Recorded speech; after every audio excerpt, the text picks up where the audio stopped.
signed the Genesis mission.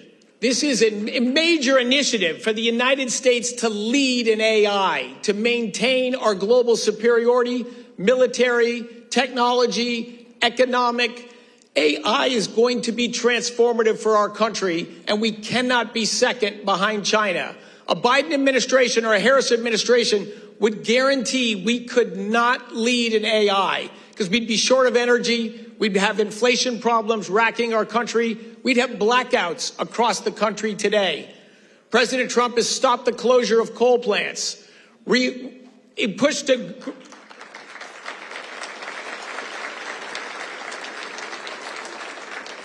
The anthracite coal from this region launched America to the country we are today. Think about that. And the Biden administration did everything they could to crush coal-generated electricity, coal mining, coal exports to the world, coal opportunity, total and destructive nonsense. Under President Trump, we have record high oil production, record high natural gas production. Soon we will start to see downward pressure on electricity prices. And let me end, yes.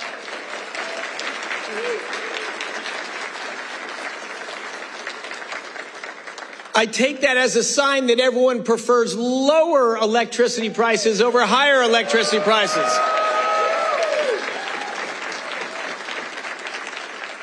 This has electoral implications. If you look across the states, and as a data nerd, I do that, electricity prices in Democrat-controlled states are 75% higher than they are in Republican-led states.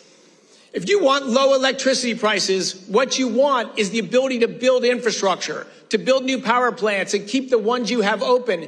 And you want to build demand growth. You want new factories in your state. You want businesses to expand, and you want to build data centers. I know they're controversial, but if you look at the states that have growing demand for electricity, they have flat or declining electricity prices. If you look at California, New York State, Massachusetts, they actually produce less electricity today than they did 5 years ago, and they have skyrocketing electricity prices.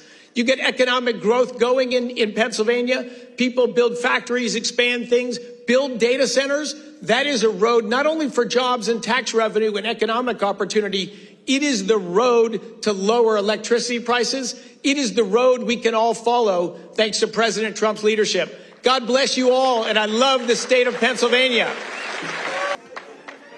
Good. And thank you all. It's good to be back in Pennsylvania. I hear Scranton is sleepy Joe Biden's hometown. But as far as I can tell, this is Trump country.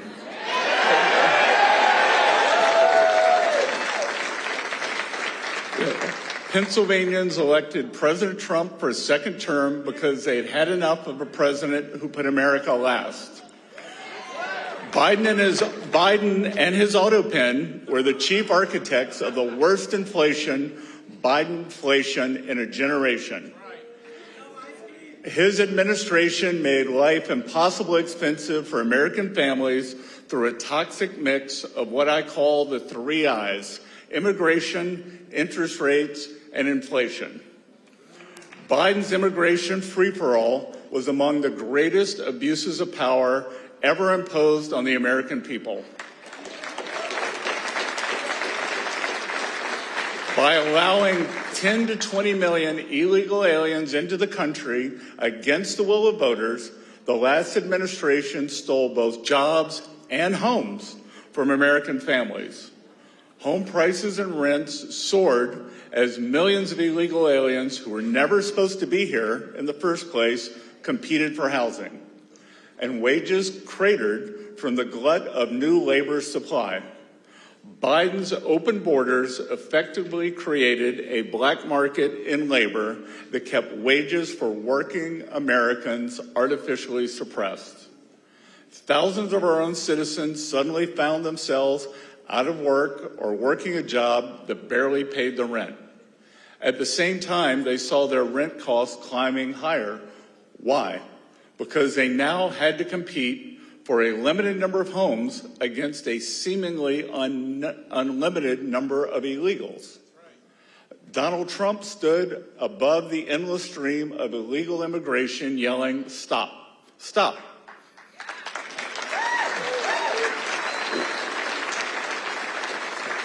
And this is why Pennsylvania and Americans voted for him in a landslide. President Trump promised to secure the border and return American jobs and homes to American citizens through the largest deportation effort of the century. He has delivered on that promise in every day, every way. Common sense, simply closing the border. Our president is bringing an end to illegal wage suppression to put American workers first.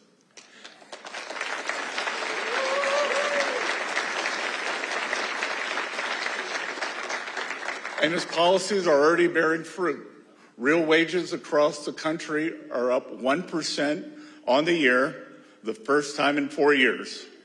We are witnessing a blue-collar boom with real wages for blue-collar workers under President Trump increasing at one of the fastest rates in the last half-century, almost in line with his first term.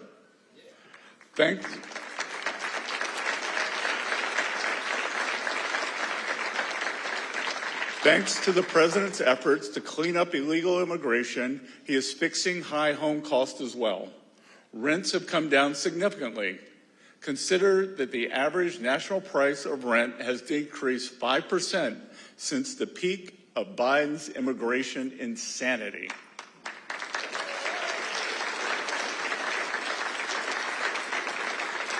We expect average home prices to follow suit as deportations unlock more housing supply. The second eye that made life unbearable for American families under Biden was interest rates, which climbed at an unprecedented rate while he was in office. But President Trump is fixing that too. High interest rates make life more expensive for American families, but they are coming down under President Trump. The bond market had its best year since 2020, and if I have anything to say about it, as your nation's top bond salesman, bonds will have another strong year in 2026 as we fight to bring Treasury borrowing costs down.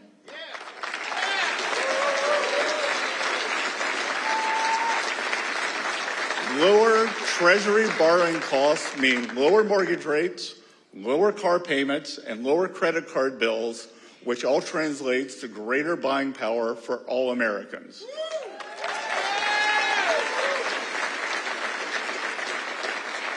The third eye that drove the cost of living crisis under Biden was inflation.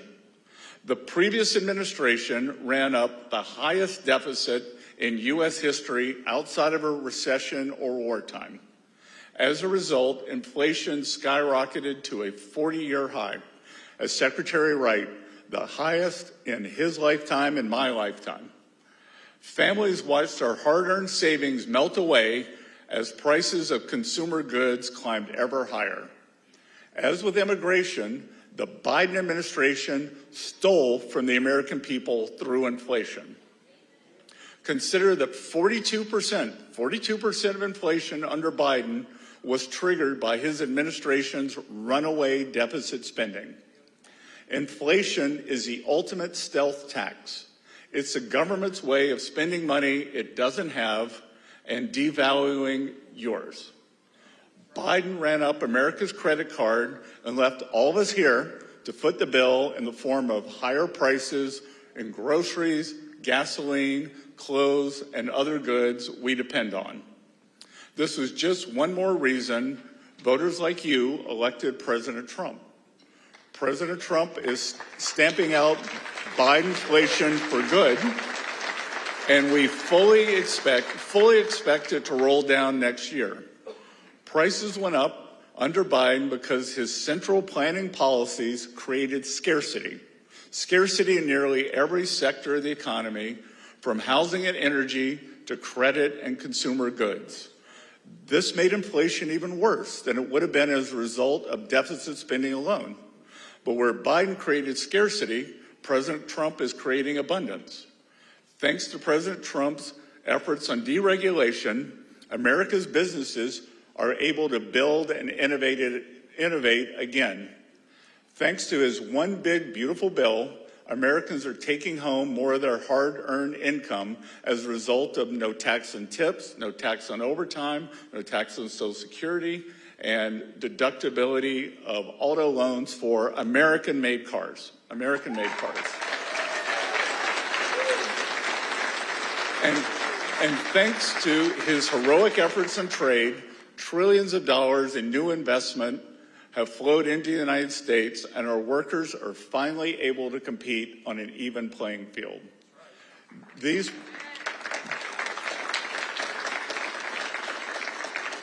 policies in combination are driving a boost in production that will lower the prices of goods for all Americans in 2026 while also creating jobs and increasing incomes. This is the formula for prosperity: lowering prices, raising incomes. And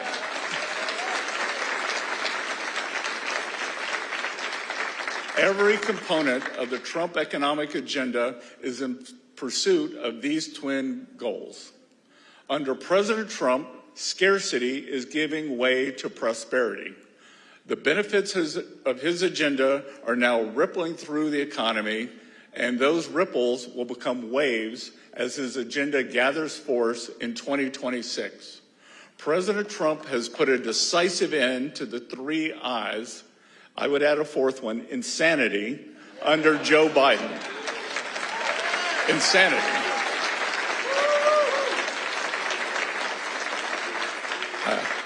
Our great president is ushering in a golden age economy by making America affordable again.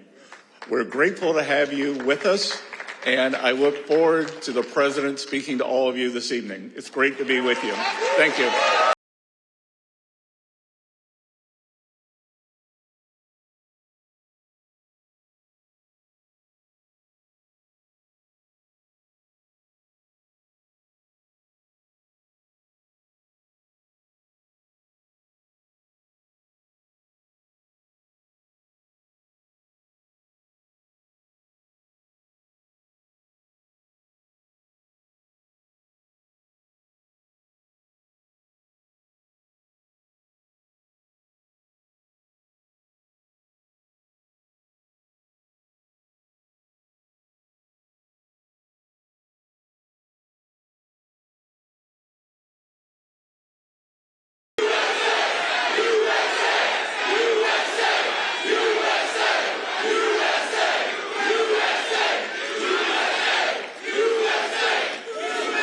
Well, this is a nice crowd.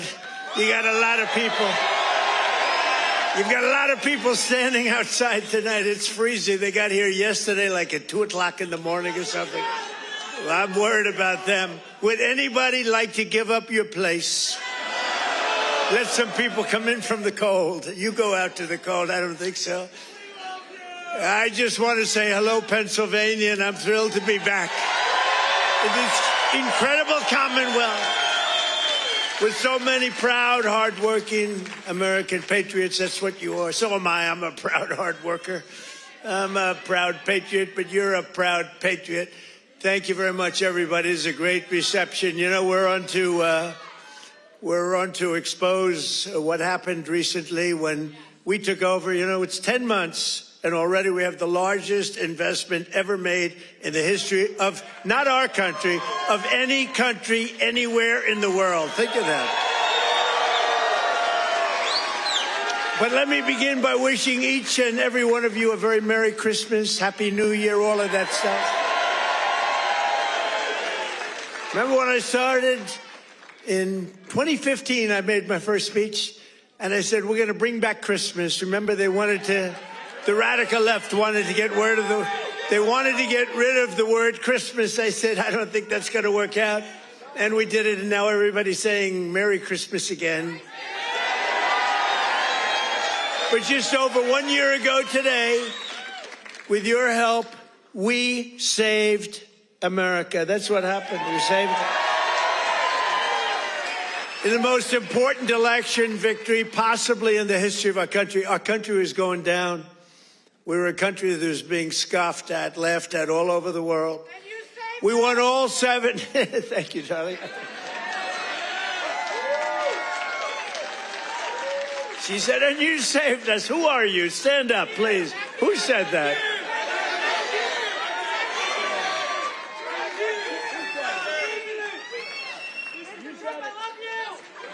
I love her.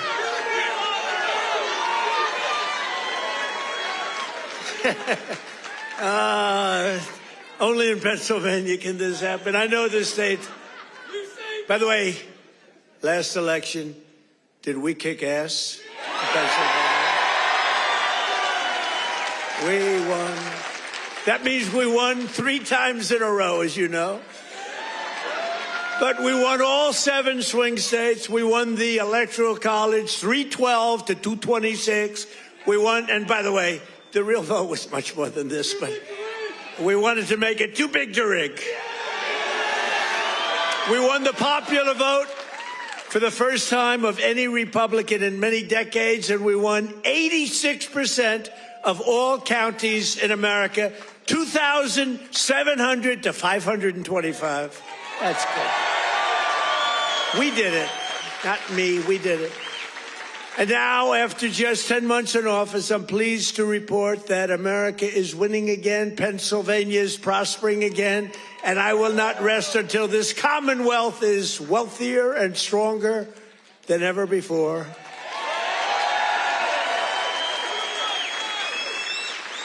Remember when Biden got up and called you a state? That was not good. He said, it's great to be back in this state. Oh, where are we? Where are we?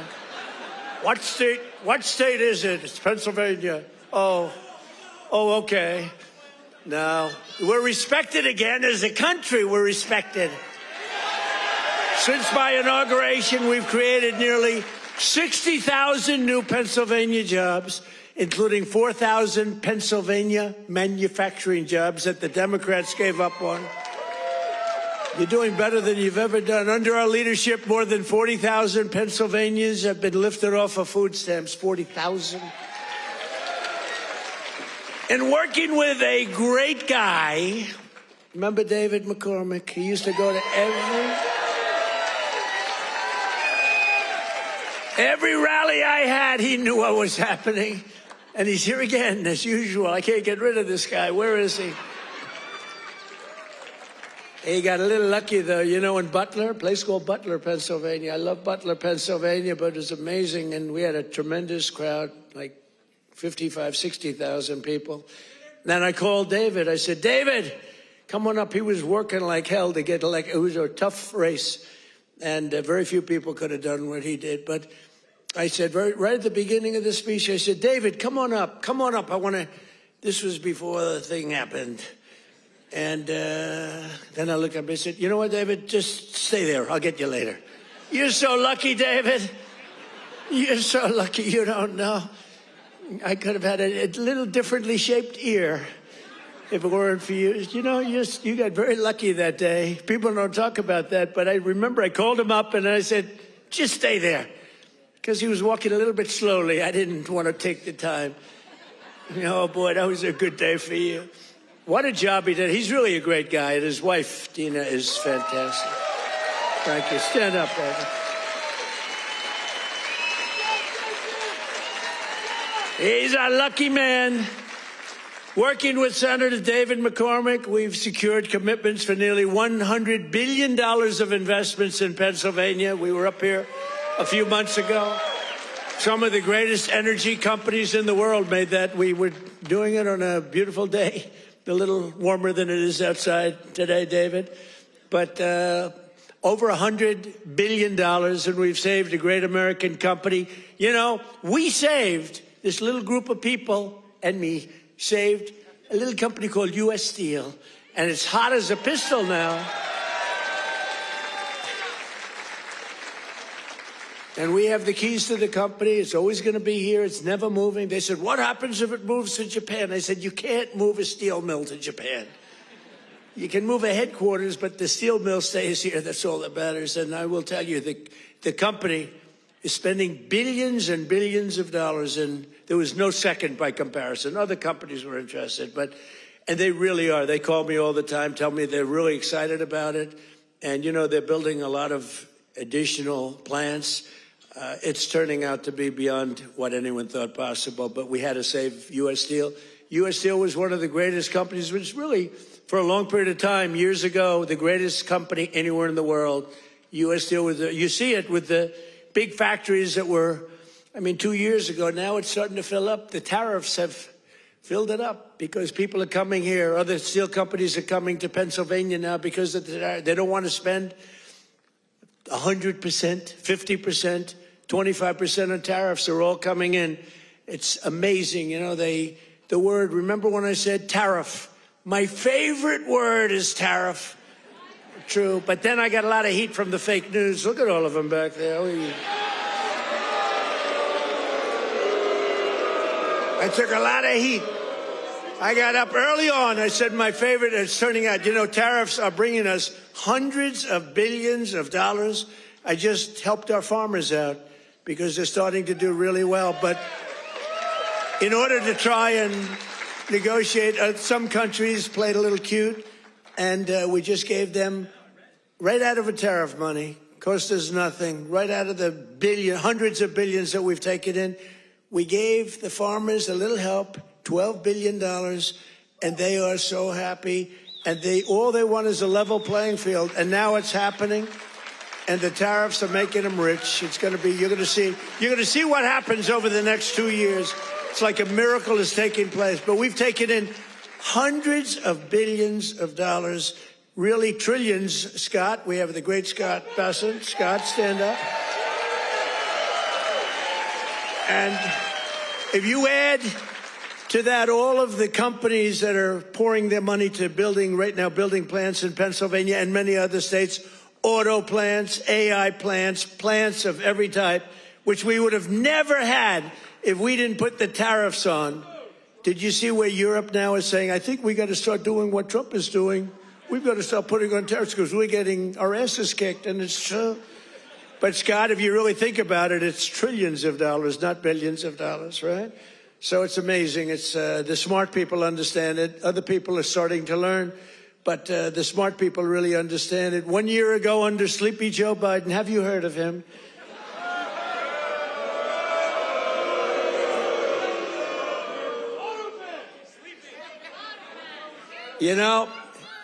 Okay, look, the King of Saudi Arabia told me this. He said, sir, 1 year ago, I was in Saudi Arabia. Somebody complained that I was making a foreign trip. I went to Saudi Arabia, Qatar, and UAE. I brought back $4 trillion. They said, he shouldn't be traveling. He should focus on home. What the hell do you think I'm doing? And 250 Boeing jets. I brought back so much everything. Then they say, he should, the stupid people, they say, he should be leaving our country. Yeah, let's sit around and twiddle our thumbs. It's sort of crazy, right? But 1 year ago, the King of Saudi Arabia said it. He said, sir, 1 year ago, you were a dead country. Dead.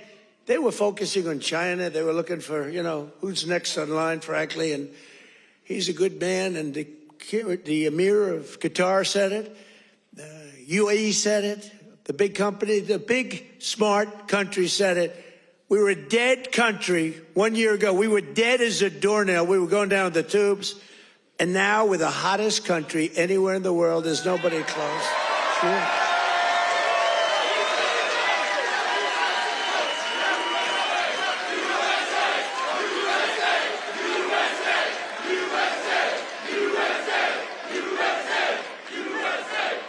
And it's because of the election on November 5th, because that's when it started. You see what's happening with recruitment in the military. The enrollment is the highest we've ever had. And, right before November 5th, we couldn't get anybody in the military. We couldn't get police. We couldn't get firemen. We couldn't get anybody. And after November 5th, that's when it started. Right now, we have the highest enrollment we've ever had, the greatest recruitment days we've ever had in the military. It's amazing. So it's November 5th, and it's also, again, it's a thing called tariffs. And I told you, I was about to say that, because I love the weave. You know what the weave is? You go here, bing, bing, bing, bing. You always have to get back to the right location. But otherwise, they'll criticize you for straying from the speech. By the way, if I read what's on the teleprompter, you'd all be falling asleep right now. But it's true. 1 year ago, and during periods of time, I'd say my favorite word is the word tariff. I love it more than any other word in the dictionary. And the fake news said, that's terrible. What about God? What about family? What about religion? What about your sons, your daughters? What about how terrible that's this? So I moved it back to fifth. I have it to fifth. And now I'm in no trouble with the fake news, They say, what about religion? They always find, so you have to weave a little bit with the punches. You have to go, the boxers, you got to go with the punches. But it's been amazing what's happened, and it's been amazing. It's a transformation of our country. I have the greatest oil man anywhere in the world. I see him sitting right there, Chris Wright.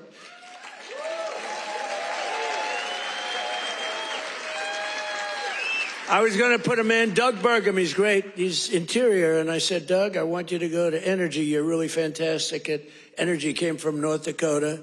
Big fracking place. They've done really a great job. He was a great governor, I would say, right? Really great. And a great person. He's doing a fantastic job. I said, I want you to head up energy, sir. I'd be good, but I'll tell you, there's one man out there. In the whole world, there's one man out there who would be better than me. Who is it? A man named Chris Wright. Who the hell is Chris Wright? Give me a break. I never heard of the guy. Well, you never heard. He's the biggest there is. He's the smartest there is. The greatest oil man in the world. Chris Wright. I said, I got to see this guy. And after about 2 minutes, I understood exactly what Doug was saying. So I said, okay, Doug, you'll go to Interior. You work with, because interestingly, Interior owns all the land that has the oil. And he has all the expertise that drills the oil. And I said, we'll do a friendly merger here. This is pretty good. And that's what we did. And we're right now drilling more oil than we've ever done ever before. Prices are way down. We just had 4 states. It was just reported that 4 states had $1.99 a gallon. Right? We're still moving. So I want to introduce Chris Wright. Stand up, Chris.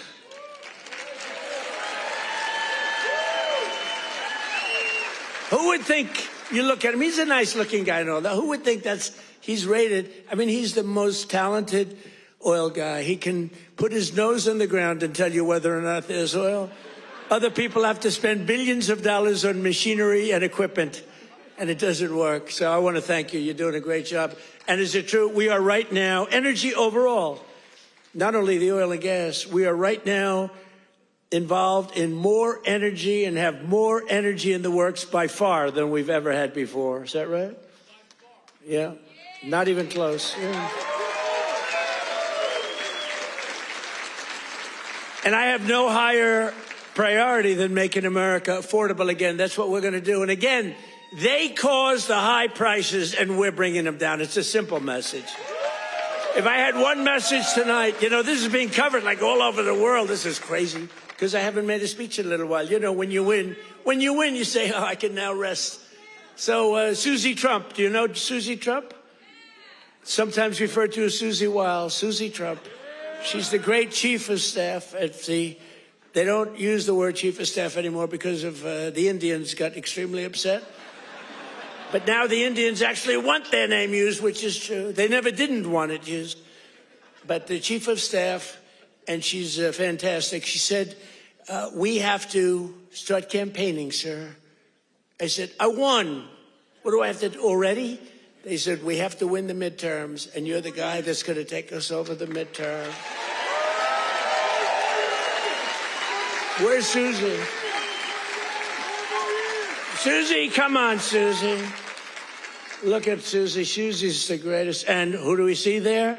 We even brought our superstar today, Caroline. Stand up, Caroline.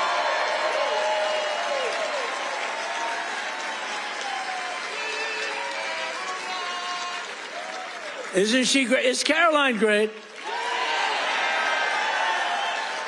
You know, when she goes on television, Fox, they dominate. They dominate when she gets up there with that beautiful face and those lips that don't stop, up, like a little machine gun. She's got no fear. You know why she has no fear? Because we have the right policy. We don't have men in women's sports. We don't have to sell men in women's sports. We don't have to sell transgender to everybody. We don't have to sell open borders where the whole world is allowed to come into our country from prisons and everywhere else. So she's got a little bit easier job. I wouldn't want to be the other side's press secretary, right? Thanks, Carolyn. Great job. We appreciate it. But that's our message. They gave you high prices. They gave you the highest inflation in history, and we're bringing those prices down rapidly. Lower prices, bigger paychecks. You're getting lower prices, bigger paychecks. We're getting inflation. We're crushing it. And you're getting much higher wages. I mean, the only thing that's really going up big, it's called the stock market and your 401ks. That's going up. But I say it, you know, and I said it the other day, and a lot of people misinterpret it. They say, oh, he doesn't realize prices are high. Prices are coming down very substantially. But they have a new word. You know, they always have a hoax. The new word is affordability. So they look at the camera and they say, this election is all about affordability. Now, they never talk about it. They never talk. Thank you very much. They say I'm not allowed to run. I don't know what the hell that's all about, but that's okay. He said 4 more years. You see the new hat? We have 4 more years. 2028. We have all sorts of...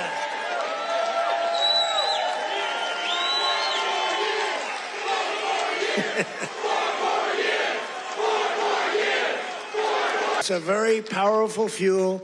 It's used by China.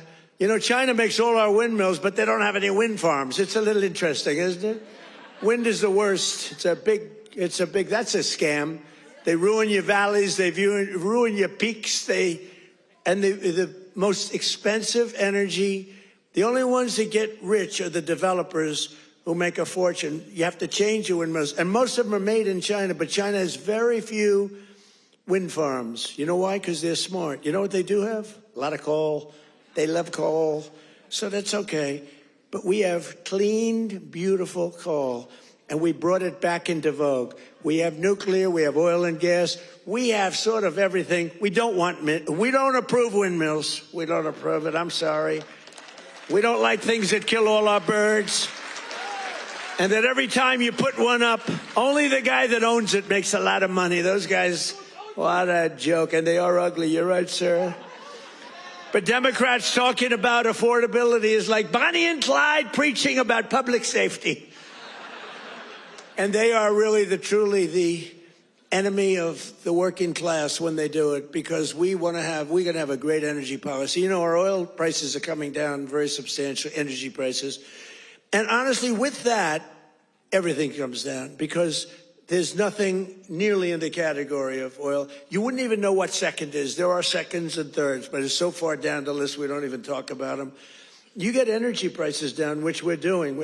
Again, the greatest amount of drilling, the greatest amount of fuel being produced right now in our country than ever before, by far. It's not even a contest. And when that happens, those prices come down. That's why you're seeing oil per barrel coming down nicely, very nicely. We don't want to go so rapidly because we want the people that produce it to keep producing it, but they're doing good.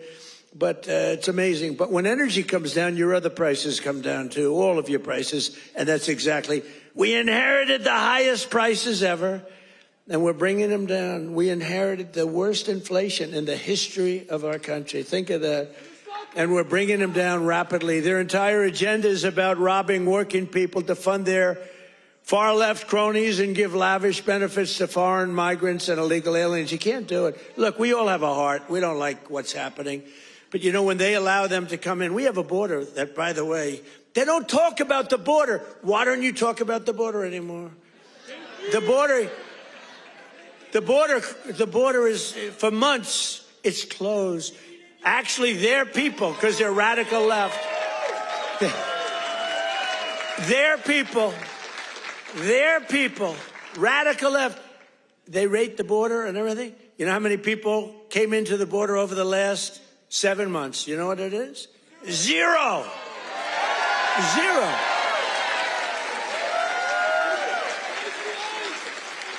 Except for the ones that came in legally, right? Legally. When Biden and congressional Democrats had power, they blew up our economy, sent prices soaring. Look, the poor guy, he didn't know what the hell was happening. Okay, I'm sorry. It wasn't him. It was the lunatics that circled. Yeah, it was the auto pen. You're right. I can't believe I didn't say that. I hate when you beat me to the punchline. I would not have said. Well, I'll tell you, I'll give the fake news a little breaking news. So I believe, and I may be correct, but we're checking this. We have a bad head of the Fed. We're going to be making a change. Fortunately, this guy's out. But we have 4 members appointed by Sleepy Joe Biden. Which is better, Sleepy Joe or Crooked Joe? Historically, when I've done polls, from people, I do my own polls. I go to a big arena. We have 20,000 people. I say, which you like, Sleepy Joe or Crooked Joe? And I learned, I save millions of dollars. I don't have to do any polling, okay? Typically, Crooked Joe wins. I'm surprised. Because to me, he's a sleepy son of a bitch, who destroyed our country. If we didn't come along, and it's not me, it's all of us. If we didn't come along, this country was destroyed, I'll tell you. It would have been destroyed. But now Democrats in Congress want to take us straight back to the Bidenomics.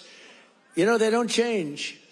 And I don't really talk about it because, for instance, I watched a congressman the other day on a television show. They were interviewing a Democrat. He was fighting like hell for men to play in women's sports, okay?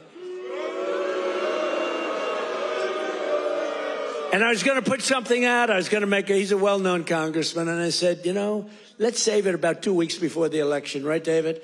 We don't want to do it now.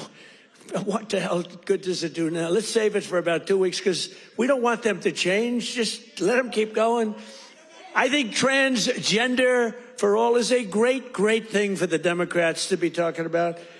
Transgender for every member in your family. If they're not feeling well that night, let's just change their sex. Now, let's not talk about it. Let them go and let them fight to get these things. I think open borders are great. Where prisons are emptied into our country, right? Where we have people from all over the world being dumped into our country. The people that aren't wanted in their countries, by the way. I think that's a great, like Somalia. Welcome.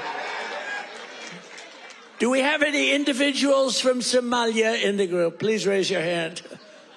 That's for Minnesota. That's called the Great Big Minnesota Scam with one of the dumbest governors ever in history.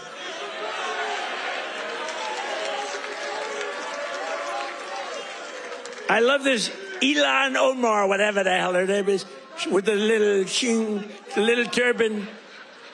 I love her. She comes in, does nothing but bitch. She's always complaining. She comes from a country where, it's considered about the worst country in the world, right? They have no military. They have no nothing. They have no parliament. They don't know what the hell the word parliament means. They have nothing. They have no police. They police themselves. They kill each other all the time. I love it. She comes to our country, and she's always complaining about the Constitution allows me to do this. We ought to get her the hell out. She married her brother in order to get in, right? She married her brother. Can you imagine if Donald Trump married his sister? Beautiful. She's a beautiful person. If I married my sister to get my citizenship, do you think I'd last for about 2 hours, or would it be something less than that? She married her brother to get in. Therefore, she's here illegally. She should get the hell out. Throw her the hell out. She does nothing but complain.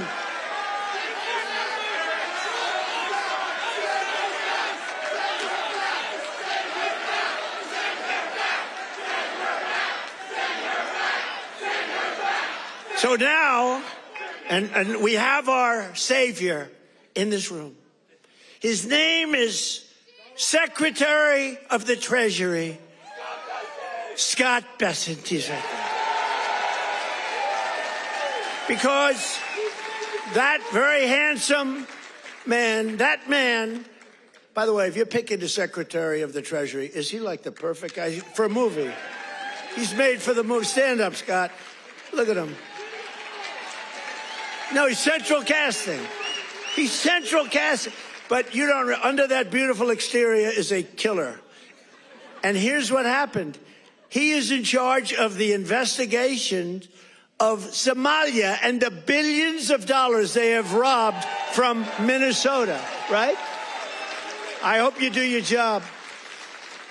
I hope you're not one of these Republicans where something comes up and they don't do what they should do because they're nicer people. You know, they're much nicer people than the Democrats, but Scott's actually not a nice person at all. So, Scott, you're in charge of that investigation? Okay, I'm not interfering at all. I'm just saying, please do a good job, honest and fair, right? Honest and fair.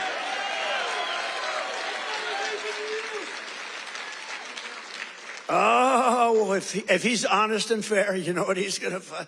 It's great. I'd love to have that job. They may switch jobs with you. I'd love to have that job. They ought to get him the hell out of here. They hate our country.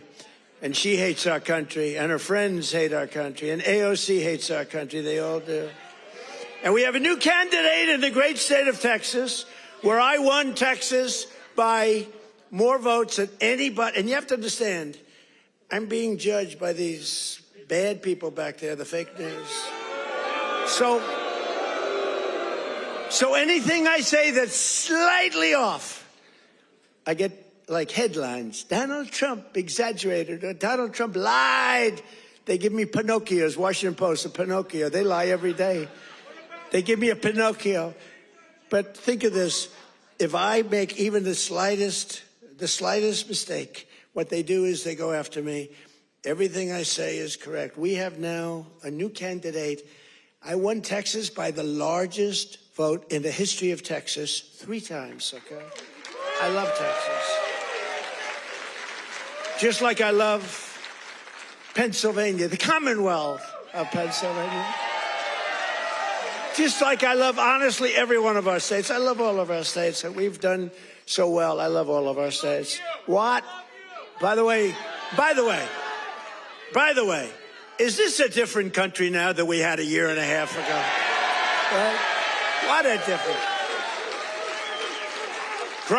Crime is way down, despite the fact that we have many, bad people entered our country. Many of them are being taken out. Ultimately, they're all being taken out. Washington, D.C., we had a tragic incident, as you know, with the 2 incredible people. What a terrible thing that was just 2 weeks ago, right? Just a terrible National Guard, terrible thing. Sarah and Andrew. Sarah passed away. She's looking at us from heaven, from above, and she was killed almost instantly. They kept her alive. So her parents came from West Virginia, another great state. Her parents are incredible. They couldn't believe it. She was 20 years old, perfect. She was just getting a little promotion. They were so proud of her. She was on her way up, and she was shutting head, the brain, shutting the head. They were able to keep her alive long enough for her parents to come in from West Virginia and say goodbye to her. And Andrew is the second one, who's also from West Virginia National Guard, incredible people.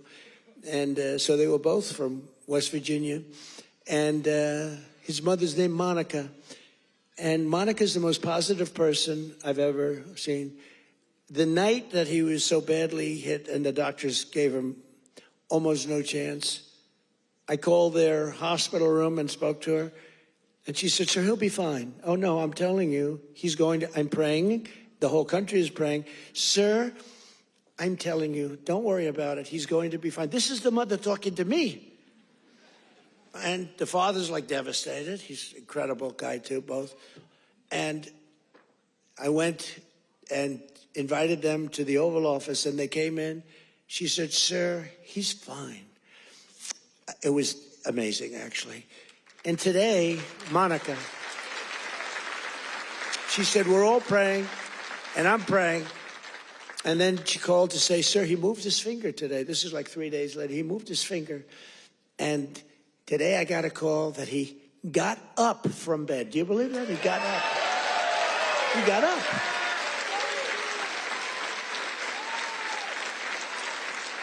Now, he didn't speak. He's not ready for that yet. He got hit in the head. But he got up, and boy, they're so happy. It's amazing. And the care that they've given him at the hospital, and the generals that have been there, the military that's been there, it's amazing. General Seward and others that she said the level of love that your military has given to my boy. And by the way, Sarah's parents said the same thing. The love and the affection and the care that they're given, they can't even believe what's happened. But Andrew stood up today, and people even can't believe it. So the mother was amazing, and let's hope it continues. Look, it doesn't get much worse than what he did. Let's hope it continues. But that's an act of terrorism. This is a guy came from Washington, state of Washington, came across the country, and he wanted to kill people with the uniform. A whack job. Isn't it crazy? Think of it. He was also very badly injured. And they're fighting to save his life so that we can give him the death penalty. How crazy is that, right? They're fighting to save his life so that we can give him the death penalty.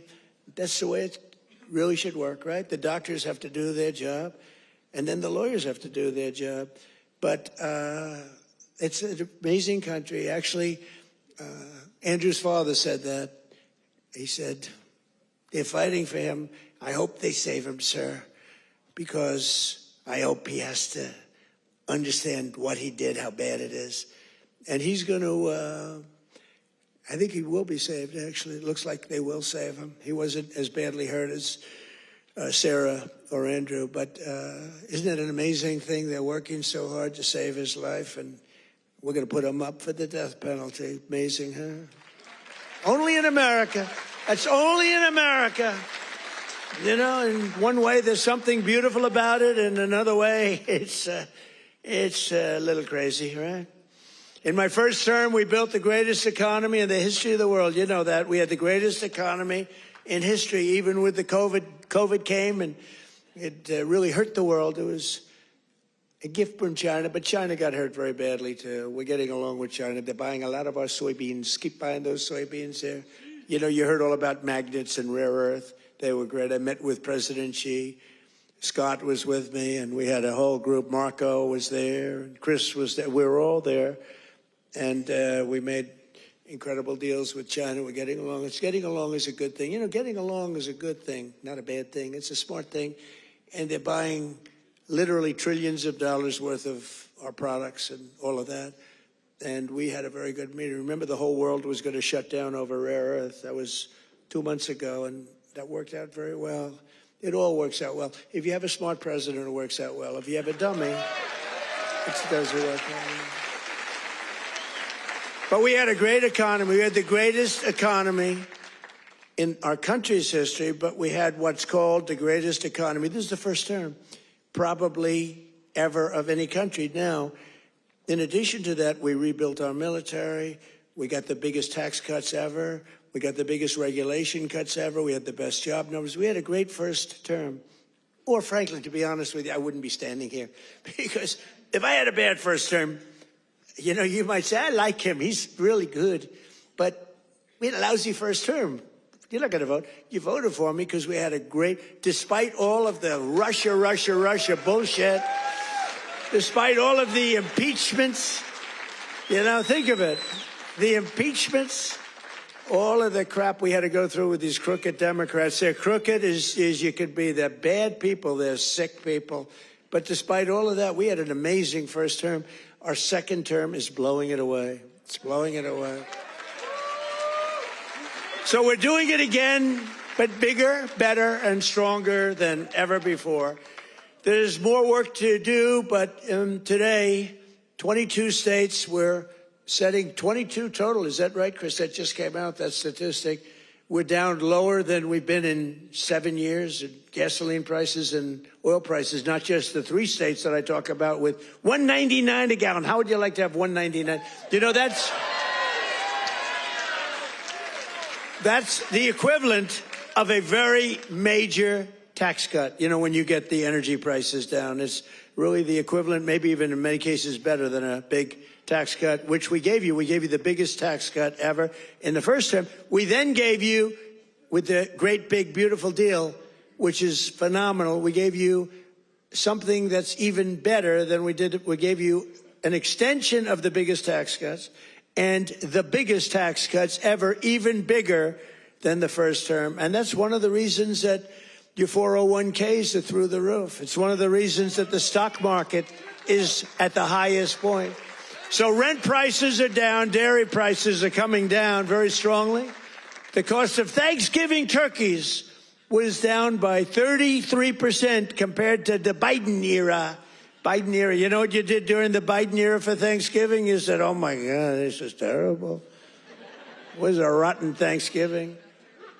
And Walmart, I thank them. You know, they came out with a big, like sort of a numbers thing, a chart, and they had it 25% less. So that's pretty good. A Thanksgiving meal with all of the trimmings is 25% less under Trump than it was a year ago under Biden. That's a good start. We're bringing it down, and we're coming down more. We're coming down a lot more. Takes a little time to come down. They were ruining. They're going to destroy our country. The cost of a Christmas ham, what? Don't forget who? Eggs. I'm getting to eggs. But you're right. Remember with eggs where I had my first news conference. 2 days went by and I had a news conference, right? Unlike Biden, 2 years go by, he still didn't have it. Remember? He'd walk off the stage. He's finished with his, sir, you finished with your speech. Now what? You finished what? And then he'd walk into a wall. What he did, and it wasn't him, it was some really smart, radical left lunatics. What they did to our country, we can never forget. We can never forget. But you remember the first eggs? We remember the first 3 days. I just got there. Sure, what's these people? 2 of them are there, right there. Look at all those cameras you got. You got a lot of television going. 2 of them were there. And I'm talking about, yes, I look forward to getting involved and doing great things. What about eggs? Eggs are down. As they go, eggs. They said, the price of eggs is quadrupled. I said, oh, I didn't know that. Tell me about it. It's gone up like 4 or 5 times. Remember eggs right at the beginning. He's right when he says eggs. It went up like 4 times. It was like crazy. And they said, sir, don't buy. They came into the Oval Office. Sir, you know, we have an Easter egg hunt. It's like a thing for 150 years at the White House. Beautiful. They said, sir, we're going to buy plastic eggs this year. Plastic eggs. We don't have, you know, enough eggs to go around for that. I said, you're going to buy regular eggs. And by the time Easter comes, we're going to have so many eggs, you're not going to know what to do. You're not buying plastic. And we didn't. And Brooke Rollins, our Secretary of Agriculture, did an incredible job. And eggs dropped like a rock. And we ended up buying a lot of eggs for a lot of. But the price of eggs is down now 80% since March. Think of that. And we have 2 price charts. Do you remember the last time I pointed to a chart? My all-time, I don't care what these charts say. My all-time favorite chart was the chart I had in Butler. I said, let's look at the chart. Bing, bing. I don't care how good that chart looks. It's shit by comparison to the one in Butler. It's nothing. I like the Butler chart. Remember, that was on how great employment was and all this. But I like it for other reasons. Look at that chart. It's good. But now I talk about the Butler chart, I don't even want to look at it. It doesn't mean anything. But look, Biden price increases and Trump price increases. Look at Biden. Up 37, 24%, 22, 21, 30.7, 30.7 again, 10.4%, 49%. Trump, The price is down 5.1, 4.2, 0.5, down 4%, 2 points, 2.9. Look at that. Our prices are coming down. Their prices, it's a hoax. They're just, remember they said the Inflation Reduction Act. Remember that? Billions and billions, hundreds of billions of dollars.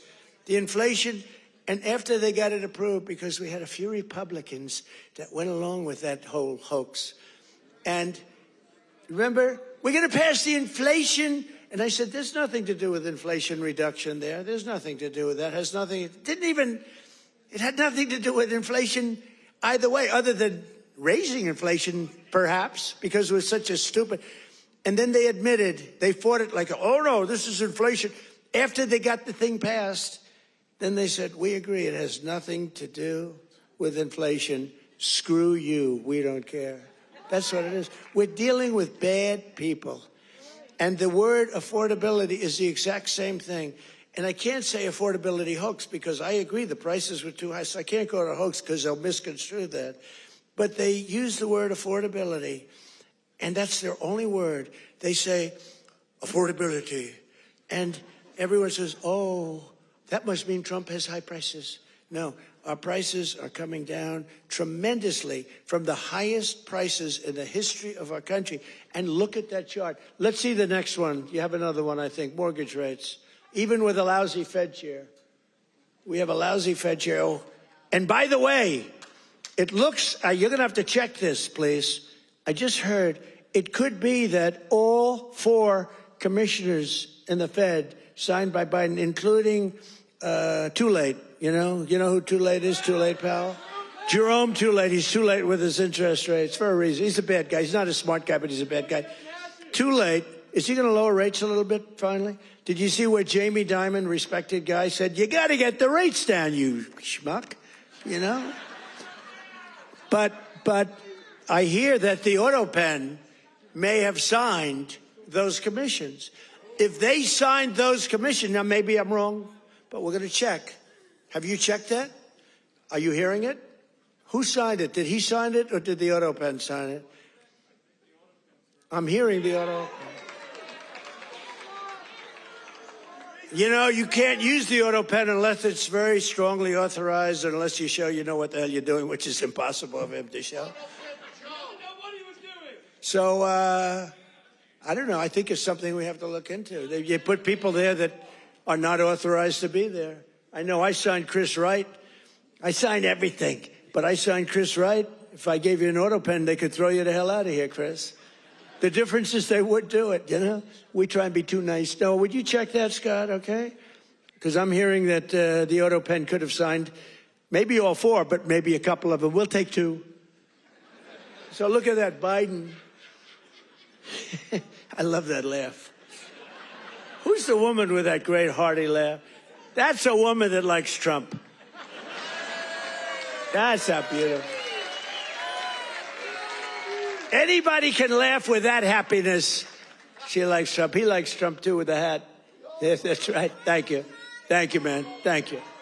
So Biden, new yearly mortgage cost increases, and Trump, new yearly. Look, we went down with our rates. They went up with their rates much. That's a lot. So with us, you save $2,900, almost $3,000. And with them, you go up. It costs you $15,000. You don't hear that because the fake news doesn't tell you that. And these are charts. These are government charts. These are not made up by Donald J. Trump. These are government charts. Do you have a third chart? Because I like these charts very much. Not as much as Butler, but I like them. You have any other charts? Because so far they're playing quite well. Oh, look at that. Real wages. Look at that. Losses and Trump real wages gains for the typical worker. Wow. I mean, that's incredible, right? So look at the amount of loss. 18.5, 106. What the hell is that all about? Is that even possible?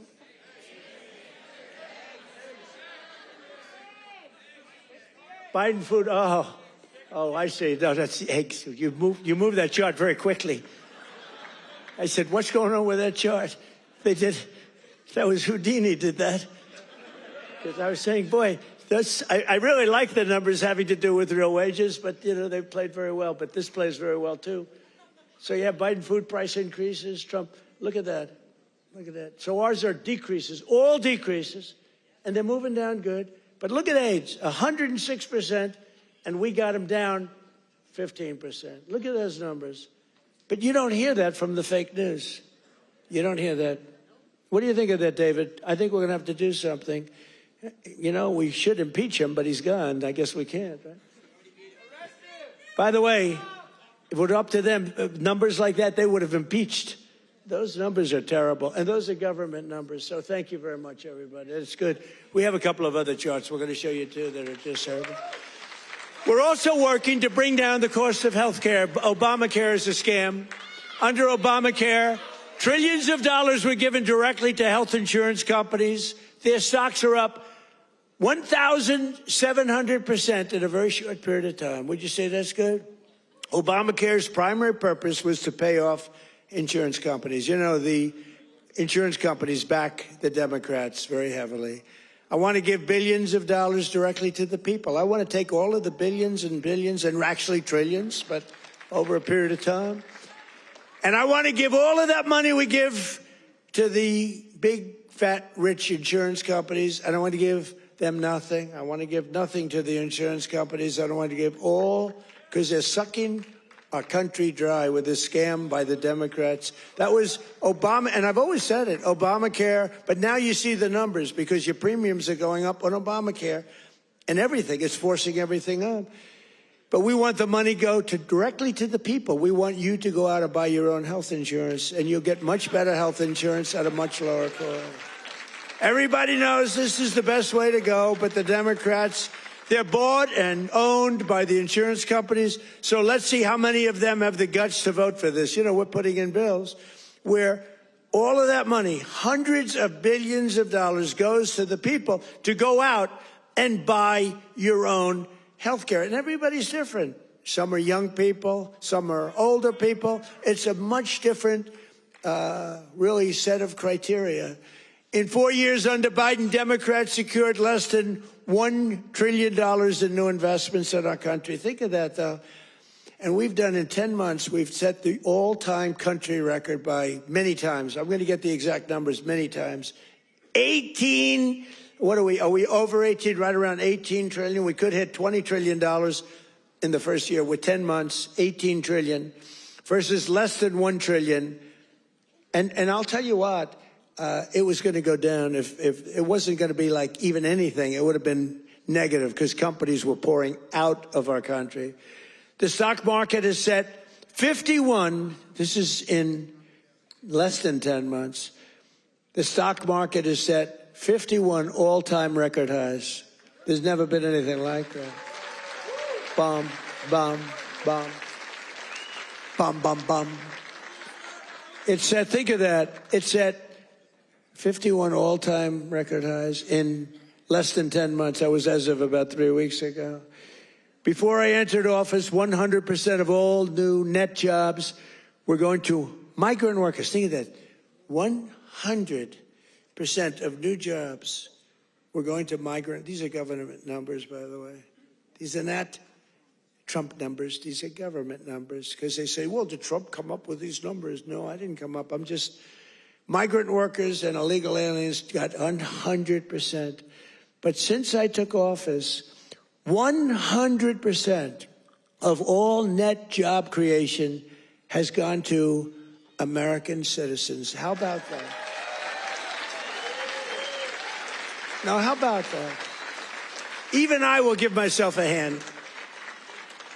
Now, think of it. 100% went to American citizens before 100% went to people that came into the country illegally. Again, many of them from prisons, many of them gang members, drug members, Tren de Aragua.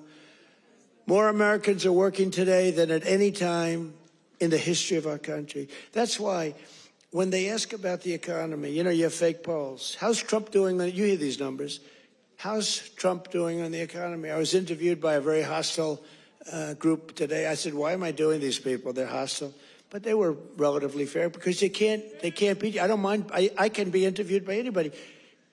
were you concerned if you're doing badly, you don't want to be interviewed by bad people, but they can't do anything to you because the numbers speak. It was Politico. I did an interview today. It was a good interview because they have no ammunition. The one person said to me, it's unbelievable. Our economy is unbelievable. There's never been anything. But the Democrats go out, prices are too high. Yeah, they're too high because they caused them to be too high. But now they're coming down. One of the most important ways we're defeating inflation is by unleashing American energy, including oil, gas, and clean, beautiful coal right here in the Commonwealth of Pennsylvania. Did you know I went to school in the Commonwealth of Pennsylvania, right? The great Wharton School of Finance. I love the Wharton School. Became a little liberal, but these are minor details. But the Wharton School, one of the greatest schools in the world. I went here and I loved it. I loved the school, and I love Philadelphia. Philadelphia's gotten a little rougher, but we're going to take it. And you have a great football coach, and you have a great running back, Saquon.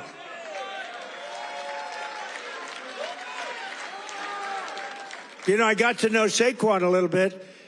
And my hand will never be the same. I patted him on the back. I said, Saquon, let's go. You're my partner today. Let's go win. Because it was like I hit a piece of steel. I said, what the hell is with you, Saquon? That's pretty. He's good. But he's a better football player than he is a golfer. Trust me. He's so strong. He's those muscles. But his football is great. His golf will be very good. Very good. But we won. We won our match.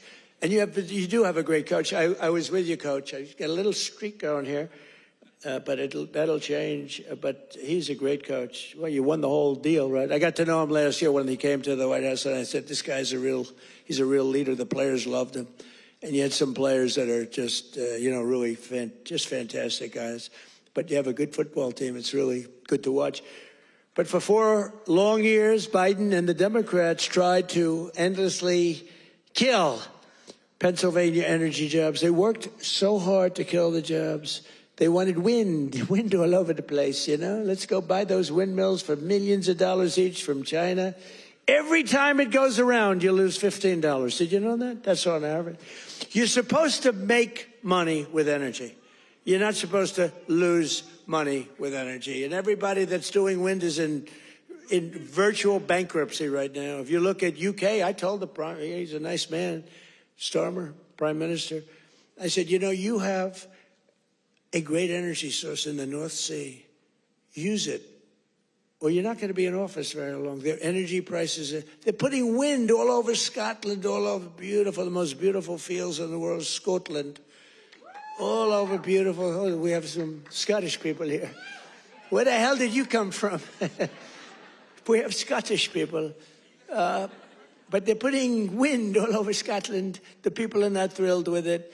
And it's costing them a fortune. They have the most expensive energy. And I said, I'm going to do you a favor. You could be there for a long time. Open up the North Sea oil. One of the greatest oil. And, they like to say, well, it's very well depleted. No. It's good for another 500 years, and they haven't even found most of it yet. And if you look at Norway, they have a section of the North Sea, which in theory isn't as vibrant, and it's a very rich country. They have a tremendous worth because of the North Sea. But UK has to, if they don't go back to oil, I think a lot of bad things are happening to Europe. That their immigration policies are so bad.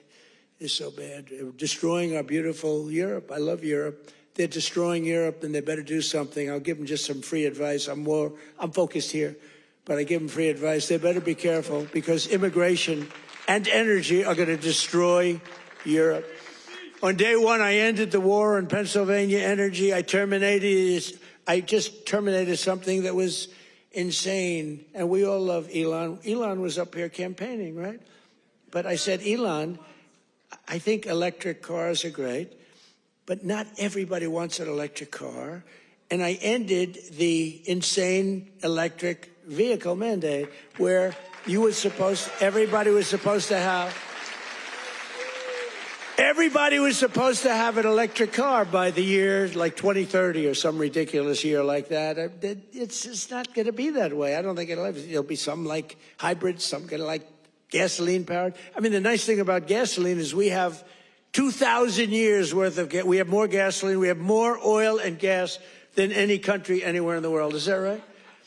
And they want us to go to batteries. Let's go to batteries. We don't have battery content. So let's go to batteries, according to these morons that were in our country. Let's not use oil and gas, which we have more than any country in the world. Let's go to batteries. Well, we have to go to the Congo and get it from China. But I actually stopped the war with Congo and Rwanda, and they said to me, please, please, we would love you to come and take our minerals, which we'll do. But I stopped the Green New Scam. It's a total scam. And, you know, we had, they used to call it global warming. Then they called it 15 other things, and none of them worked. So they came up with climate change, remember? Climate change. Because you can't go wrong with climate change if it goes up. Remember, global warming, and then the temperature started going down like a rock. Remember? We had global warming, and they sent that big, beautiful ship with all scientists on it. And it went into deepest Alaska. It went up through the ice. And the global warming, it was getting so warm. Except, unfortunately, they had a bad few weeks. It got so cold that the ice just crushed the ship. We had to take those poor bastards out by helicopter. The scientists, they said, one guy was petrified of helicopter. He said, I have a choice, go down in the ice with the ship or go in a helicopter. He chose the helicopter. He made it. But we have a very simple policy, right, Chris? Drill, baby, drill. We have a simple policy. And natural gas production is booming. Coal mining is up by 2.4 million tons a month. And we're also reviving Pennsylvania manufacturing. And with our historic tariffs, steel production is roaring back. We're building steel mills all over the country. And U.S. Steel is coming back at a level never thought possible before. And I was up.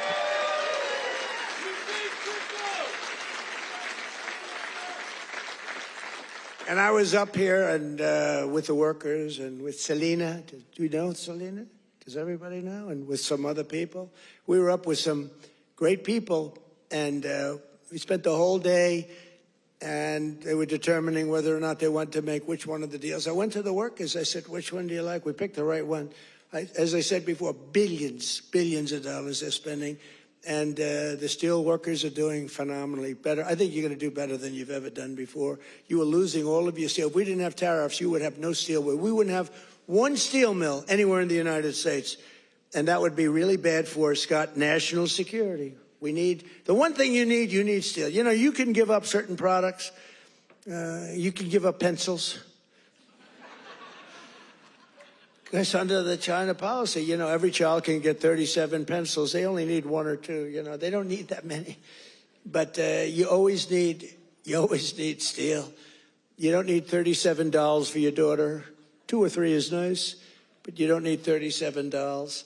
So we're doing things right. We're running this country right. We're also putting thousands of dollars in the pockets of hardworking Pennsylvanians with the largest tax cuts in American history. That's no tax on tips, no tax on overtime, no tax on Social Security for our great seniors, no tax. And all of that kicks in on January 1st. You know, it hasn't kicked in yet. I mean, we're doing great, and it hasn't kicked in yet, and it's amazing. And it's one of the reasons they said, sir, would you mind going on the trail? And I actually like it, you know. I have fun. I haven't read practically anything off the stupid teleprompter. And then my speechwriters they're getting awards for some of the finest speeches, and I haven't even read them.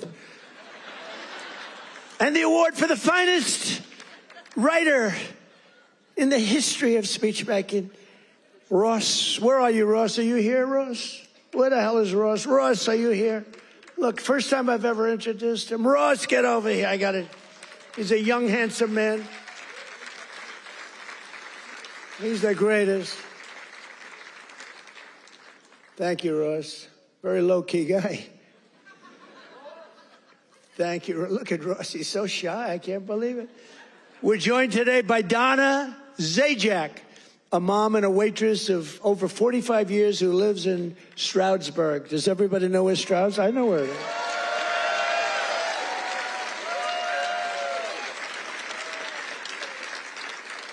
Because of no tax on tips, Donna estimates she will keep hundreds of additional dollars every single month, and she'll put all of that money toward her daughter's dream of becoming a veterinarian. That's a good, right? A good thing.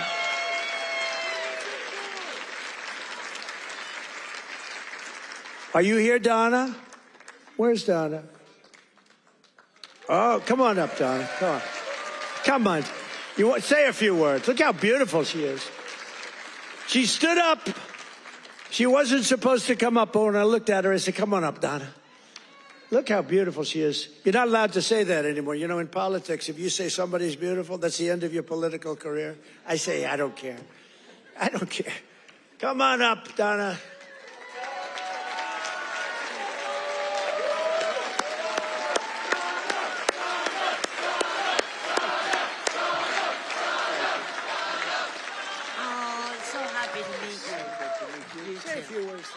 What do you want me to say? Yeah, just say whatever.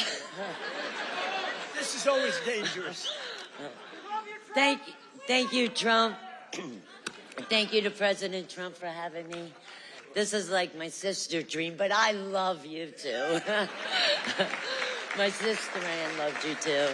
But yes, with that money, that would help me with my daughter's tuition. Yes, make it a lot easier. Big difference, right? For sure. Yeah, we love it. Thank you.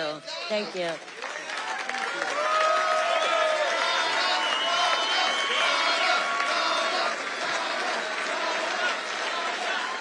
A star is born. That's all I say. A star is born. Is your sister here? Is your sister here, Donna? Are you? Oh, hello. How are you? Good family. Well, thank you. Thanks, Donna. That's beautiful.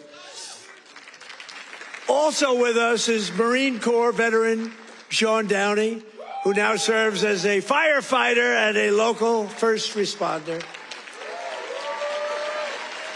Sean worked over 400 hours of overtime. That's a lot. And thanks to no tax on overtime, he'll take home thousands of dollars extra, which he plans to use to buy your first home. And thank you. Where's Sean? Good, Sean. Good. So you're going to use that money well, right? That was not an easy one to get approved. You know, it all went through Congress. I had to really push hard. I was not nice. I was not nice to get you that money, but you're going to use that money to get a house, right? A first house? Good. Well, you have a great future. Thank you very much. And here as well is Megan Hemhauser from Cresco, Pennsylvania.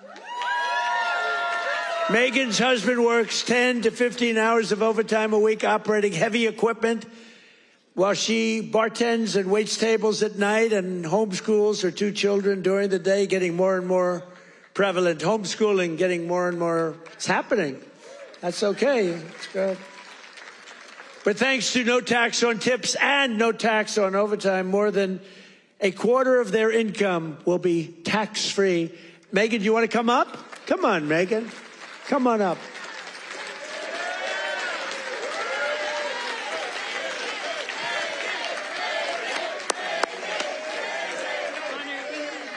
Thank you so much. Oh my goodness. Thank you. Thank you so much. As President Trump said, I'm a mom, a wife. I homeschool my two brilliant children. And the no tax on tips is incredible. No tax on overtime is incredible for my husband. And it all comes back to our family. It saves us, and it's for the future of our children. And it's been such a blessing to be home with them and to have them here with me tonight. And thank you for everything, President. Thank you. Thank you. Good to see that. I want to show that. You know what's great? So she had these notes, right? Not notes, it's a speech. She never even looked at it. She was great. It's much better when you don't have to read it. Ladies and gentlemen, thank you. So I just thought, great job. That's a great job. Thank you. Thank you so much. Thank you. Thank you. Thank you. That's great. Never looked at the notes.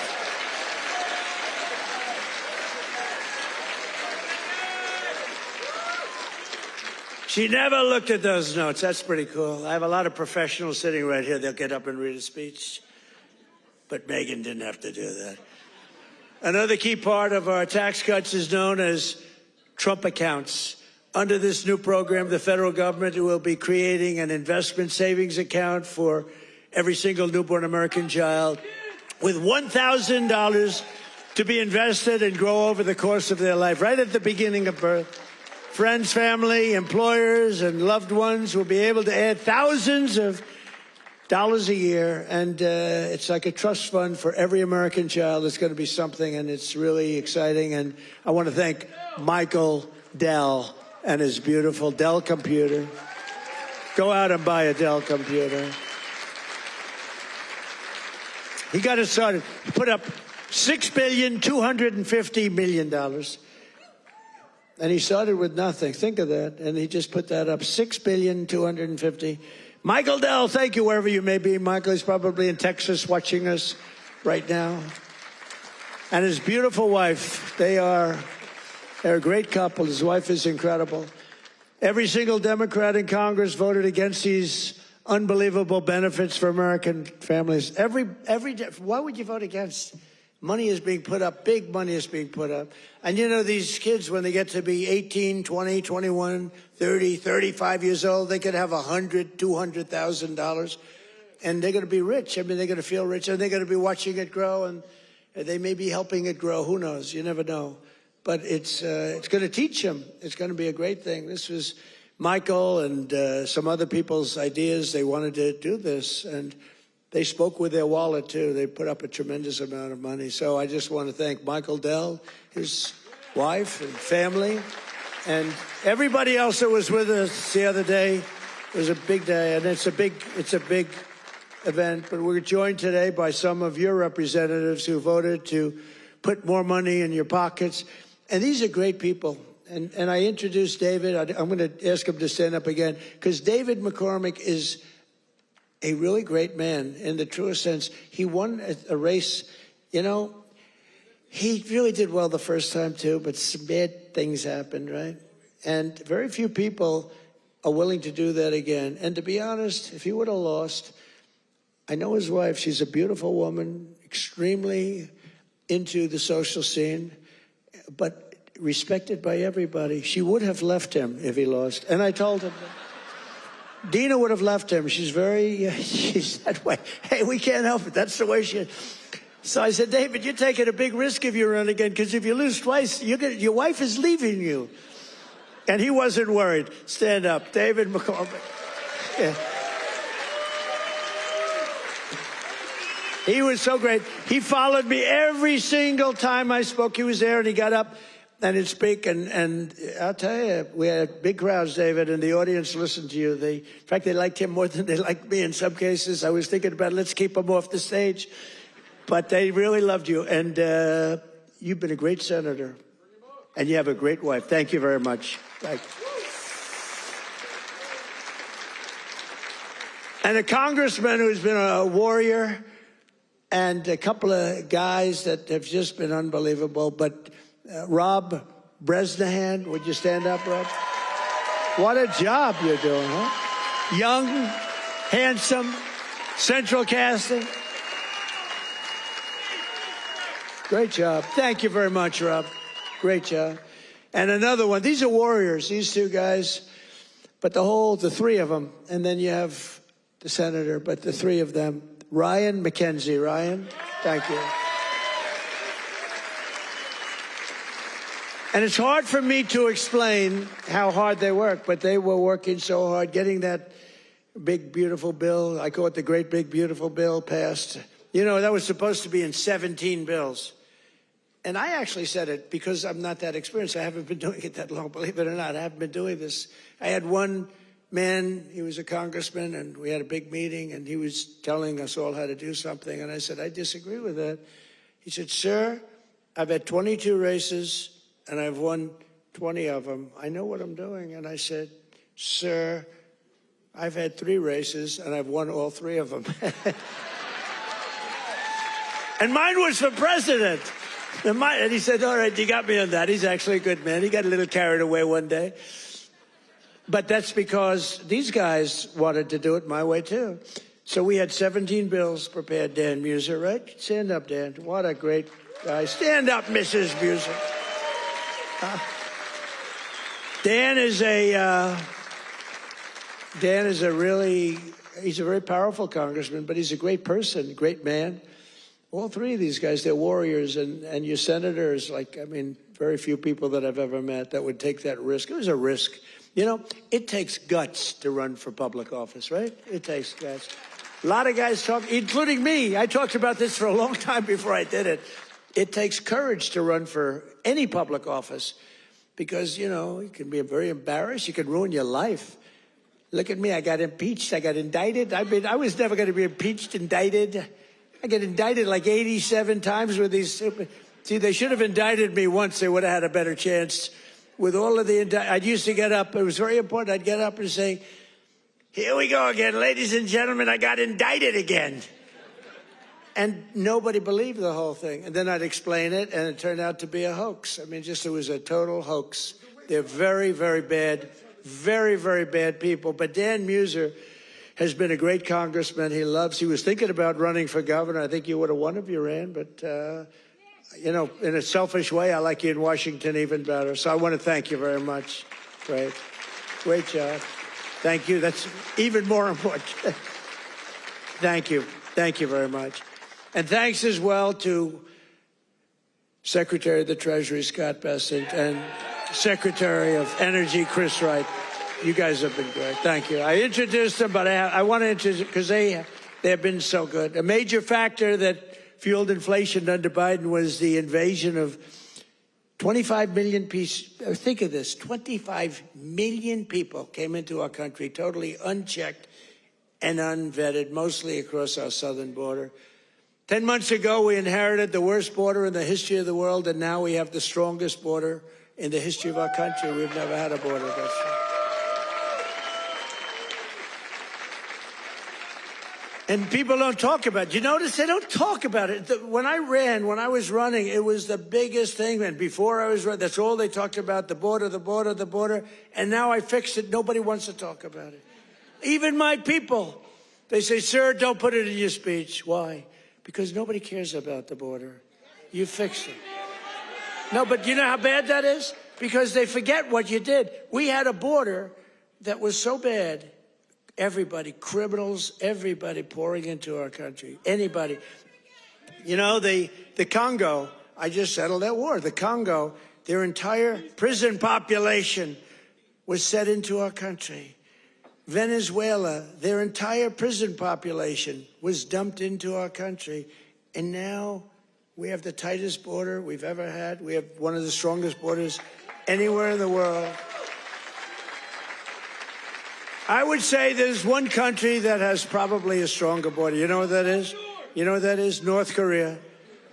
North Korea, I think, has a stronger border. But other than North Korea has 7 walls of wire, and each of them has 1 million volts of electricity going through it. So if you get over one, you're dead for the next one. If you get over one, you're in very bad shape. If you get over 2, you've set a record. So I don't know, Scott, I think we give North Korea the safest border. Don't you agree? You know, but ours is pretty safe. And I want to thank Pete Hegseth and the military for helping us.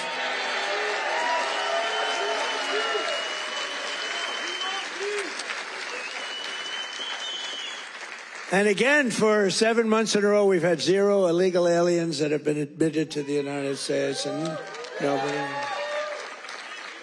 Do you remember when Biden said, I need legislation to do that? And I said, no, all you need is a new president. I didn't get legislation. Scott, did I get legislation? I said, close the freaking border right now. And they did it. Because our Border Patrol is incredible. ICE is incredible. That ICE, poor ICE, they take a lot of abuse, but they're the toughest people. And again, Washington, D.C. now is, we had the tragedy, which was a terrorism tragedy, but we have Washington, D.C., the safest it's been in 52 years. Think of that. And a year ago, you couldn't walk down a street in Washington, our nation's capital. And now restaurants are booming, restaurants are opening. The restaurants were all closing. Now the restaurants are opening. You can't get into a restaurant in Washington, D.C. Biden and the radical left Democrats turned Pennsylvania into a dumping ground for hundreds of thousands of migrants from the most dysfunctional places on earth, like Somalia, and gave them billions and billions of your taxpayer dollar. But we didn't really give it. It was stolen. And those people should go to jail. Jail.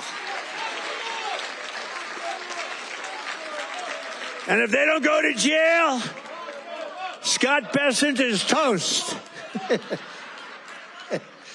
He's toast. I'll tell you, that could be the easiest case. I think it's too easy for you. Just give it to your assistants. They can do that case. These people are crooks. They don't work. 91% unemployment, okay? It's a scam, and it's headed up by the crooked Congresswoman. Whatever happened to her brother, by the way? Is he still around? Where is he? Yeah, he went low. He went low. He's not happy. Would you look into him too, Scott? Would you find out the brother, please? She said, "How dare you say that about me? It's discrimination." Let me tell you, black people love Trump. I got the biggest vote. I got the biggest vote with black people. They know a scam better than anybody. They know what it is to be scammed. Thank you, man. Thank you. I appreciate it. We did great. Thank you. I like this guy. Thank you. We got a tremendous black vote. We got a tremendous Hispanic vote. We got a tremendous, because we speak the truth. They get it. Everybody gets it. Everybody, pretty much everybody gets it. And they know we're the real deal. Our country's become so strong in such a 10 months. Think of it. It's not even a year. It's like, if we keep going like this, I don't know if we can do that. But if we keep going like this, there'll be nothing ever in history like it. Already, they are saying better than Lincoln, better than Washington, better than anybody. The best 10 months ever in the history of the presidency. And for the first time in 50 years, we now have reverse migration, which means more jobs, better wages, and higher income for American citizens, not for illegal aliens. And you know what? We all have a heart. We want to take care of people. But these people are getting killed on the walk up. They're dying. They're dying. They have to go through jungles. We don't realize this. They are going through areas that are not it's not possible to get through some of the areas. They're going through jungles down in the Central America, South America, some of these areas with snakes, with crocodiles and alligators. They're getting just eaten, and they're getting beat up by some of the bad people. Women are being raped. Remember when I started, I said, we're going to stop the raping. Women in those caravans, a name conceived of by me, because it's a caravan, thousands of people, 10, 15, 20,000 people coming up. The women in those caravans are being raped in unprecedented numbers by other people in the caravans. By them not coming, they're not even trying to come now because they know they can't get through. We're doing a tremendous service because they're not being killed and they're not being raped and they're staying back in their country where they've been. And they've been taken care of. I've also announced a permanent pause on third world migration, including from hellholes like Afghanistan, Haiti, Somalia, and many other countries.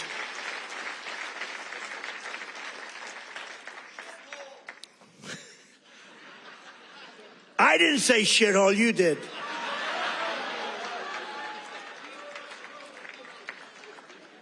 Remember I said that to the senators they came in? The Democrats. They wanted to be bipartisan. So they came in and they said, this is totally off the record. Nothing mentioned here. We want to be honest because our country was going to hell. And we had a meeting. And I say, why is it we only take people from shithole countries, right?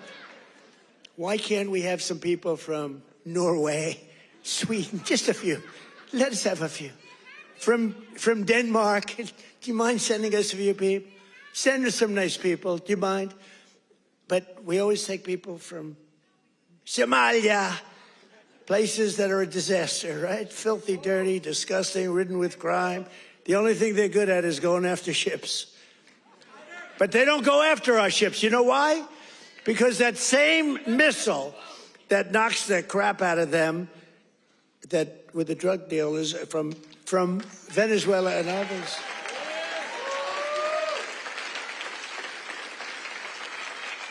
That same missile, think of it, from hundreds of miles away, we have the greatest military, we have the greatest equipment, we make the greatest equipment in the world. I bought more equipment. We rebuilt the military in the first term. Then Stupid Joe gave a lot of it to Afghanistan, but it was a lot, but relatively little. But we're still adding to it a lot. But I'll tell you what, I'm looking at this big tough guy with the red hat on. I like that guy. But stand up, let me just see what you look like. Nobody's going to mess with him. Okay. He's central casting. Thank you very much. Very good. I see he's enjoying it. I like people that enjoy things because you got to smile about this whole thing. But that same missile system that hits the center of everyone. Remember, every boat that gets hit, we don't want to do that, but every boat that gets hit, we save 25,000 American lives. Every boat. And when you view it that way, you don't mind. But we have that same system aimed at Somalia, and if they go and want to raid our ships, and not our ships, worldwide shipping, you know, they used to go and take the ships. When one or two of them get hit, they say, we'll pass. So we've cut down drugs, 94% coming in from sea. 94, right? 94%, Muser. 94%, Muser. That's pretty good. We're trying to figure out who the hell are the other 6%. They're finding it very hard to get people to navigate those waters. The problem is nobody wants to go fishing anymore either. They don't want to get in boats. They don't want anything to do with boats. I think we've destroyed the boat market. Other than that, it's been very effective. We've cut it down 96%. Think of that. And now we're going to do land because the land is much easier and it's even more prevalent. If you don't share our values, contribute to our economy, and assimilate into our society, then we don't want you in our country. We don't want you.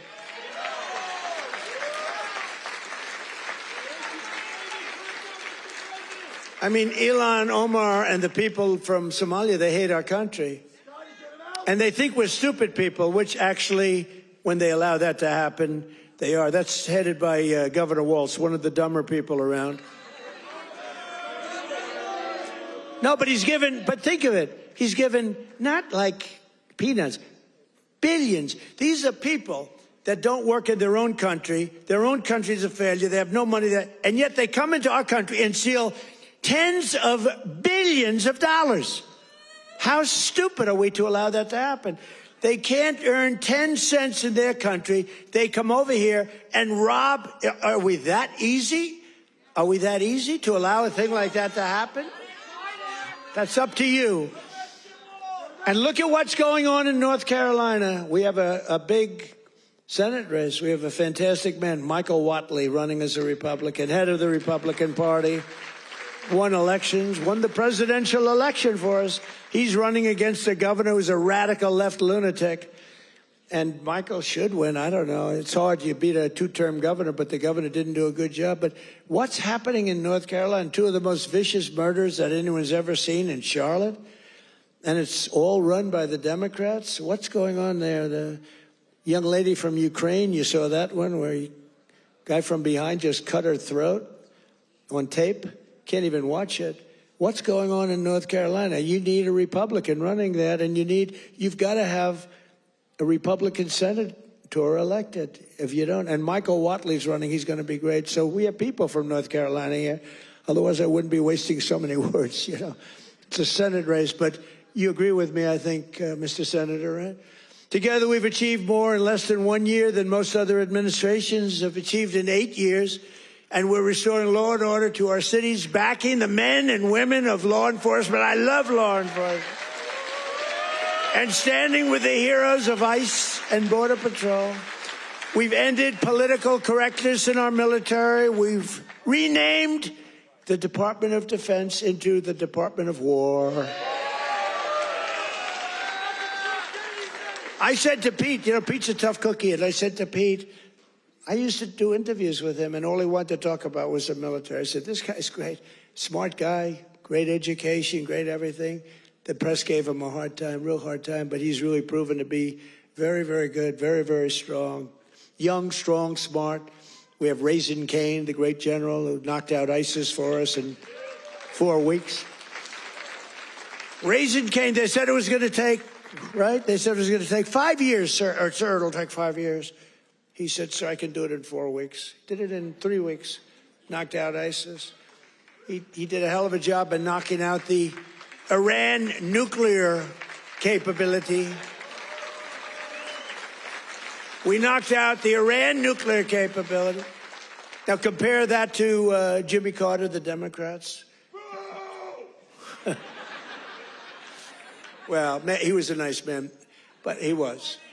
But we don't really want a nice man. You want to have somebody that's capable. You know, they were talking about Greg Gutfeld. He's a very good guy. Greg Gutfeld, very good guy. But Greg Gutfeld he didn't like me very early in his, he didn't like me. I don't know, he just didn't like me. And it was all right, but, it's okay, I'll live with it. Then all of a sudden he started saying, I don't like this guy, but everything he says, he gets it done. And, then he gone a couple of months later and he started going like, I'm starting to like that guy better. Every damn thing he says, he gets it done. And it's all really good, common sense, tough stuff. I've never seen anything like it. Everything he says, he gets done. And then he started to really like me. And then we did an interview. It was supposed to be a 10-minute interview. It lasted for 2 hours. There was a good chemistry. And he did 5 shows, all 5 shows that week. And he got the highest ratings that anyone's ever gotten in that time slot. And he became legendary. I'm happy for him. But there was something. But he said, during the process, he said, so would I rather have a guy as president who was really a nice guy who I liked, or a guy who I can't stand that gets everything done and turns our country into a great country again? And he was smart. It was a very interesting process, but he's a great guy. He's doing really well. Totally dominates the late night. Totally dominates against those morons that they have at the other. Kimmel, what bad people. In 10 months, I ended 8 wars, including Kosovo, Serbia, Pakistan and India. They were going at it. Israel and Iran, Egypt and Ethiopia. You didn't know about that. Armenia and Azerbaijan. And I hate to say this, one named Cambodia, Thailand, and it started up today. Tomorrow I'll have to make a phone call, and I think they'll get it. Who else could say, I'm going to make a phone call and stop a war of 2 very powerful countries, Thailand and Cambodia? They're going at it again. But I'll do it. So we're making peace through strength. That's what we're doing. We've cut federal funding for any school that pushes critical race theory or transgender insanity. No more money. We banned the chemical, surgical mutilation of children. Think of this.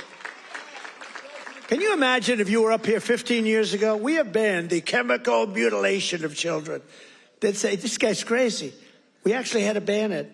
But think, can you imagine that? Or I have stopped men from playing in women's sports. They'd say, this guy's crazy. Men don't play in women's sports. Stop men. Well, that's another thing. We stopped men from playing in women's sports, and we're restoring the name of a great president, William McKinley, to Mount McKinley in beautiful Alaska.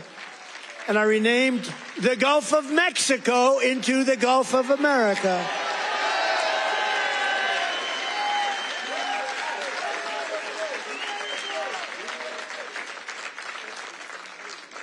So in conclusion, from the shipyards of Philadelphia to the steel mills of Pittsburgh, these are great places. Maybe some of you don't even realize it, you get used to it a little bit too much sometimes, but these are great places. From the union halls of Scranton to the kitchen tables of millions of Pennsylvania families, we're bringing prosperity and pride surging back to this magnificent Commonwealth. We're bringing it surging back here hot. Our country's hot and you're hot. Together, we're repairing 4 years of disaster by the radical left Democrats in Congress and by the worst president in the history of our country. He is. I mean, it's not a question about that. He's just the worst president in the history of our country. The damage thank you very much. The damage he's done to our country is something we can never forget. After just 10 months, our border is secure. Our spirit is restored. Inflation is stopped. Wages are up. Prices are down. Our nation is strong. America is respected again. And the United States is back.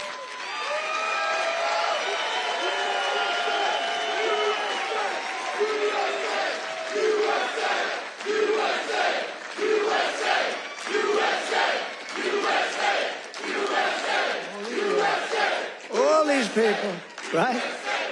All these all of my friends right up here. Every single, thank you very much. Thank you. Thank you. Appreciate it.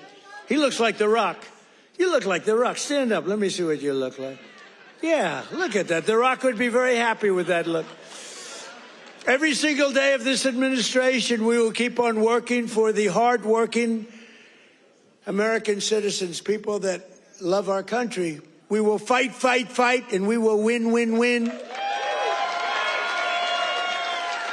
And with your help, we will make America powerful again. We will make America wealthy again. We will make America healthy again. We will make America strong again. We will make America proud again. We will make America safe again.